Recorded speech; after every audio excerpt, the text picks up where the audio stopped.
आपने अगर चैप्टर को पढ़ लिया फिर भी अगर आपको कॉन्फिडेंस नहीं आ रहा है कि पढ़ा हुआ आपके दिमाग में बहुत चीज़ है जो कि एग्ज़ाम टाइम निकलना भी ज़रूरी है। अगर एग्ज़ाम टाइम नहीं निकलेगा तो कोई फ़ायदा नहीं होगा पढ़ा हुआ का। इन 8 दिनों में आप पूरे के पूरे फिजिक्स को इफ़ेक्टिवली कैसे अच्छे से लास्ट टाइम रिवाइज करें। हेलो एवरीवन, कल मैंने यूट्यूब पे और टेलीग्राम पे दोनों जगह पोल किया था कि आपको इस टाइम पे सबसे ज़्यादा प्रॉब्लम किस सब्जेक्ट में आ रहा है। फिजिक्स में, फिजिकल केमिस्ट्री, ऑर्गेनिक, इनऑर्गेनिक या बायो में किस सब्जेक्ट में आपको सबसे ज़्यादा प्रॉब्लम आ रहा है। तो मैक्सिमम लोगों ने, बहुत सारे लोगों का सेम ही था कि फिजिक्स में प्रॉब्लम आ रहा है। यूट्यूब पे भी, टेलीग्राम पे भी, सब बहुत सारे लोगों का फिजिक्स में ही प्रॉब्लम आ रहा है। उसके बाद फिर मैंने पूछा भी था कि फिजिक्स में कहाँ प्रॉब्लम आ रहा है, रिवीजन में करने में प्रॉब्लम आ रहा है या क्वेश्चन प्रैक्टिस में प्रॉब्लम आ रहा है, क्वेश्चन सॉल्व नहीं हो रहा है। तो बहुत सारे लोगों का दोनों में प्रॉब्लम था। तो आज मैं दोनों बताने वाला हूँ कि आपको क्वेश्चन सॉल्विंग में क्या करना है और रिवीजन कैसे करना है। तो सबसे पहले मैं बताता हूँ कि रिवीजन के रिगार्डिंग आपको क्या करना है। आपने अभी तक जितना भी पढ़ा होगा, स्टार्टिंग से भी जो भी सिलेबस आपने कंप्लीट किया होगा या जितना बार रिवीजन भी अगर आपने किया होगा, तो हर बार आपने शुरू से अंत तक रिवीजन किया होगा। मतलब जो टॉपिक पहले आपने 11th में पढ़ा है उसको पहले किया होगा, फिर 12th को किया होगा। जैसे सीक्वेंस दिया रहता है चैप्टर, वैसे आपने किया होगा। लेकिन इस बार जो आप रिवीजन कीजिएगा, लास्ट के 8 दिनों में जो पूरा का पूरा फिजिक्स आपको रिवाइज करना है, उसमें आपको रिवर्स पैटर्न में रिवीजन करना है। जनरली हम लोग क्या करते हैं कि जो पहले पढ़ाया जाता है उस पर ज़्यादा फोकस करके पढ़ते हैं और लास्ट टाइम आते आते तक उसको थोड़ा कम ध्यान से पढ़ने लगते हैं या इग्नोर करने लगते हैं, जबकि इम्पोर्टेंट सारा चैप्टर्स है। ऐसा नहीं है कि किसी एक चैप्टर से बहुत क्वेश्चन आ जाएगा, किसी से कुछ क्वेश्चन ही नहीं आएगा। क्वेश्चन सारे चैप्टर से आएंगे। कुछ कुछ चैप्टर ज़्यादा इंपॉर्टेंट होता है, कुछ कुछ कम, लेकिन इंपॉर्टेंट सारे चैप्टर्स होते हैं। आपको अपना तरफ से पूरा कोशिश करना है कि कोई चैप्टर को छोड़े नहीं, सब चैप्टर में कुछ ना कुछ तैयार करके ही जाए। या नहीं तो जो चैप्टर बिल्कुल नहीं भी आता है तो उसका कम से कम इम्पोर्टेंट से इम्पोर्टेंट जो टॉपिक है या फॉर्मूला जो है उसको ज़रूर से ज़रूर पढ़ के जाएँ। तो आज मैं बताने वाला हूँ कि इन 8 दिनों में आप पूरे के पूरे फिजिक्स को इफ़ेक्टिवली कैसे अच्छे से लास्ट टाइम रिवाइज करें, ताकि अच्छा नंबर, स्कोरिंग नंबर आ सके नीट एग्जाम में। क्योंकि सिलेक्शन सिर्फ और सिर्फ बायो पढ़ के या केमिस्ट्री पढ़ के नहीं होगा, तीनों में आपको एक सफिशिएंट नंबर लाना पड़ेगा, तभी आपका सिलेक्शन होगा। कोई एक सब्जेक्ट से आपका सिलेक्शन नहीं होगा, इसीलिए तीनों पे मेहनत करना पड़ेगा। तो फर्स्ट डे आपको जो रिवाइज करना है वो पीछे से स्टार्ट कर रहा हूँ मैं रिवीजन का। मैं जो ये शेड्यूल आपको बता रहा हूँ आपको बिल्कुल इसी के अकॉर्डिंग रिवाइज करना है। कोई अपना अलग से कुछ नहीं करना है, एकदम जैसे मैं बता रहा हूँ वैसे ही आपको रिवीजन करते हुए चलना है। सो फर्स्ट डे आपको जो रिवाइज करना है वो मॉडर्न फिजिक्स करना है। मॉडर्न फिजिक्स के जो चारों चैप्टर्स हैं वो चारों चैप्टर्स को आपको एकदम अच्छे से रिवाइज करना है। और ये जो मॉडर्न फिजिक्स है ये तो ऐसे एज कंपेरिजन अदर चैप्टर्स के देखें तो ये एक इजी चैप्टर्स है और इससे ज़्यादा भी क्वेश्चन आते हैं। और किसी भी चैप्टर से, एटम, न्यूक्लियाई, डुअल नेचर, ये सब छोटा छोटा चैप्टर है और क्वेश्चन बहुत ज़्यादा आता है एज कंपेयर अदर चैप्टर के। तो ये आपको अच्छे से तैयार करना है। आप जो अभी रिवीजन स्टार्ट कीजिएगा तो सबसे पहले आपको मॉडर्न फिजिक्स को ही रिवाइज करना है अच्छे से।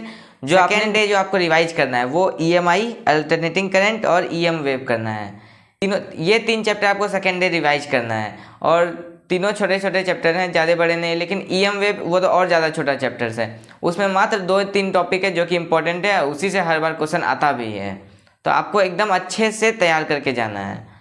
लास्ट बार अपना पूरा एफर्ट लगा दीजिए कि एकदम चैप्टर को अच्छे से कर लेना है कि एग्जाम में अगर क्वेश्चन आए तो बन जाए। वो टॉपिक को एकदम अच्छे से पढ़ लीजिए जिससे रिपीटेड क्वेश्चन आते हैं। उस टॉपिक को तो आपको छोड़ना ही नहीं है जिससे रिपीटेड क्वेश्चन आते हैं। और थर्ड डे जो आपको रिवाइज करना है वो आपको रे ऑप्टिक्स, वेव ऑप्टिक्स और मैग्नेटिज्म रिवाइज करना है। ये 3 चैप्टर को आपको रिवीजन करना है। जैसे रे ऑप्टिक्स है वो बहुत बड़ा चैप्टर है, उसमें भी आपको सारा टॉपिक्स को नहीं पढ़ना है। जो अभी इस लास्ट टाइम पे आप अगर पूरा पढ़ने बैठ जाइएगा तब तो हो गया, आपको पढ़ते रह जाइएगा। आपको सेलेक्टेड टॉपिक पढ़ना है जिससे कि मैक्सिमम क्वेश्चन आते हैं। वो इम्पोर्टेंट टॉपिक को ही अभी अच्छे से तैयार करना है ताकि आपका मार्क्स अच्छा आ सके। और वेव ऑप्टिक्स में भी जैसे YDSC है, इससे लगभग हर साल क्वेश्चन आ ही जाते हैं। ये बहुत ही इंपॉर्टेंट टॉपिक है YDSC वेव ऑप्टिक्स का, तो इसको तो एकदम अच्छे से तैयार करके जाना है। इसमें कुछ कुछ फॉर्मूला सब है 8-5-6, उसे अच्छे से तैयार करके जाना है वेव ऑप्टिक्स में। फोर्थ डे आपको करंट, इलेक्ट्रिसिटी और electric charge and potential capacitance वाला पढ़ना है। मतलब 12th के स्टार्टिंग के फर्स्ट 3 चैप्टर वो आपको चौथा दिन अच्छे से रिवीजन करना है। और रिवीजन आप कहाँ से कीजिएगा, मैं जो ये आपको बोल रहा हूँ रिवीजन करने के लिए, तो रिवीजन आप जो शॉर्ट नोट्स आपने इतने दिनों में अपने से बनाया है उनसे रिवाइज कीजिए। और अगर आपने शॉर्ट नोट्स नहीं बनाया है तो अभी मैं आपको इतने दिनों से मैं आपको यही बोलते आ रहा था कि आप शॉर्ट नोट्स बनाइए, अगर नहीं बनाए तो बनाइए, लेकिन अब इतना कम समय बचा है तो अब बनाने के लिए मत बैठिए कोई भी नोट्स। मैंने अपने सारे फिजिक्स के शॉर्ट नोट्स को अपलोड किया हुआ है अपने टेलीग्राम चैनल पे, आप एक बार जाके उसको देखिए, आपको उसको बहुत हेल्प मिलेगा। वो शॉर्ट नोट्स नहीं, वो फुल नोट्स ही हैं शॉर्ट नोट्स के फॉर्म में। सारा का सारा चैप्टर्स का जितना भी इम्पोर्टेंट टॉपिक है, जितना भी इम्पोर्टेंट फार्मूला है, सारा कुछ उसमें इंक्लूडेड है। पूरा का पूरा फिजिक्स उसमें अच्छे से कवर किया हुआ है। आप जाके एक बार पढ़िए। अब अगर शॉर्ट नोट नहीं बनाया तो मत बनाइए, अभी उससे ही रिवीजन कीजिए, आपको उससे बहुत हेल्प मिलेगा। जितना भी उसमें फार्मूला सब लिखा हुआ है उसको बार बार आप पढ़िए और अच्छे से याद कर लीजिए। फार्मूला तो आपको सारे टिप्स पे होना चाहिए। ये है मेरा टेलीग्राम आईडी और इसका लिंक मैं डिस्क्रिप्शन में भी दे दूंगा, आप जाके एक बार ज्वाइन कर लीजिएगा। और नोट्स को एक बार देखिए, आप पढ़िए उस नोट्स से, आपको बहुत हेल्प मिलेगा, मैं आपको बता रहा हूँ।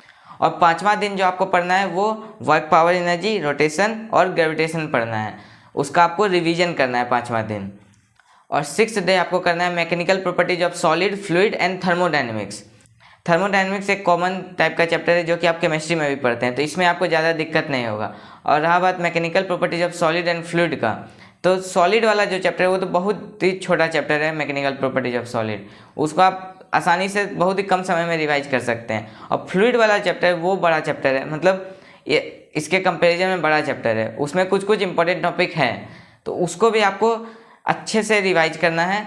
जो जो टॉपिक इंपॉर्टेंट है जिससे रिपीटेड क्वेश्चन आते हैं, और मैंने अपने नोट्स में सारे टॉपिक्स को अच्छे से लिखा हुआ है, और जिसके भी जो जो इम्पोर्टेंट फार्मूला हो सकते हैं वो सारे फार्मूला लिखा हुआ है। आप जाके एक बार पढ़िएगा, उससे कम से कम फार्मूला सारा अच्छे से कर लीजिएगा, आपको ज़रूर हेल्प मिलेगा। फ्लूइड वाला चैप्टर भी मैंने अपलोड किया हुआ है, सारे फिजिक्स के मैक्सिमम चैप्टर मैंने अपलोड किया हुआ है, आप जाके देखिएगा। और 7th डे आपको करना है ऑसिलेशन, वेव और NLM, ये 3 चैप्टर आपको रिवाइज करना है 7th डे।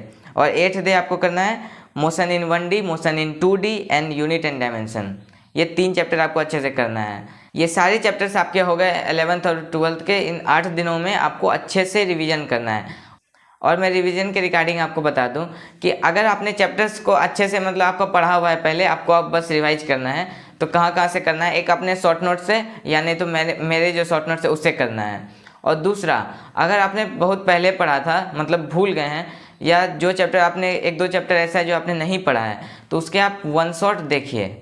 और 1 शॉट भी मतलब स्पीड बढ़ा के देखिए, जल्दी जल्दी करके देखिए, और जो टॉपिक इम्पोर्टेंट है उसको देखिए, और जो टॉपिक आपको आता है पढ़े हुए हैं चैप्टर में, और जो इम्पोर्टेंट नहीं है वैसे टॉपिक्स को आप स्किप करते हुए चलिए, जल्दी से जल्दी उस चैप्टर को कंप्लीट कीजिए। और क्वेश्चन प्रैक्टिस के रिगार्डिंग मैं आपको बताऊं तो आप उम्मीद बैच के जो DPP हैं आप उसको सॉल्व कर सकते हैं, उससे मतलब बहुत अच्छा क्वेश्चन दिया हुआ है, और पूरा चैप्टर का आपको अच्छे से रिवीजन हो जाएगा। आपने अगर चैप्टर को पढ़ लिया फिर भी अगर आपको कॉन्फिडेंस नहीं आ रहा है तो आप उम्मीद बैच के DPP को सॉल्व कर सकते हैं, उसमें अच्छे से पूरा चैप्टर का रिवीजन आपका हो जाएगा क्वेश्चन सॉल्व करने से, और आपको कॉन्फिडेंस भी जरूर आएगा।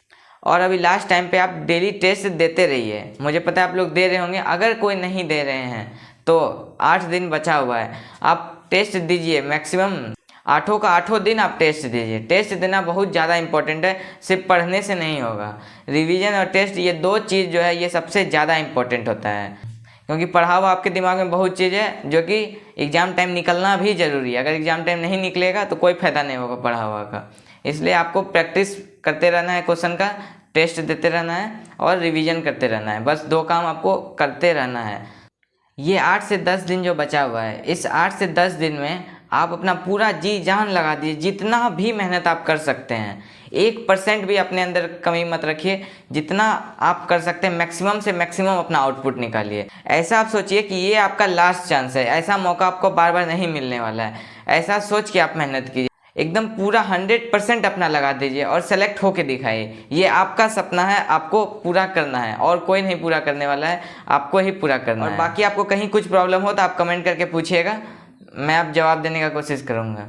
All the very best, and जो मैं बोला उसको याद रखिएगा, टेस्ट और रिवीजन करते रहिएगा, क्योंकि टेस्ट और रिवीजन से ही सिलेक्शन होगा।